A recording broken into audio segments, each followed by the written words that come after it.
નમસ્તે ફ્રેન્ડ, આજે આપણે બનાવશું કકોડાનું શાક। આપણે હવે આને સોલી કટ કરી લઈશું। ધોઈને કકોડા મેં કટ કરી લીધા છે। કકોડા માટે મેં એક નંગ ડુંગળી લીધી છે, તેને મેં ઝીણી સમારી લીધી છે। કંકોડામાં આપણે લસણ નાખશું। બે લીલા મરચાં છે કટ કરેલા, એને આપણે ખાંડી લઈશું। ખાંડણીમાં તેલ નાખી દઈએ અડધા ચમચા જેટલું। હવે આપણે આમાં હિંગ નાખશું, ડુંગળી। હવે આપણે આમાં મરચાં લસણ કૂટી લીધા હતા ખાંડણીમાં, એ આપણે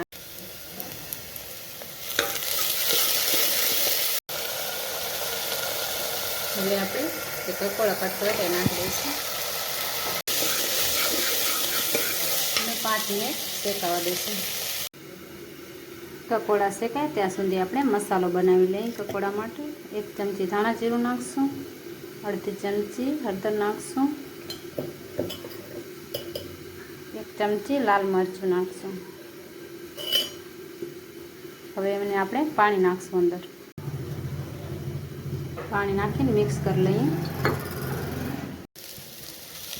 કકોડા આપણા શેકાઈ ગયા છે। હવે આપણે આમાં જે મસાલો બનાવ્યો એ નાખી દઈશું।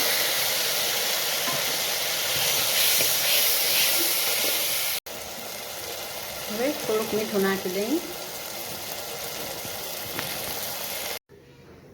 કકોડાનું શાક આપણું બની ગયું છે। સારું લાગે તો લાઈક સબસ્ક્રાઈબ જરૂર કરજો। Thank you.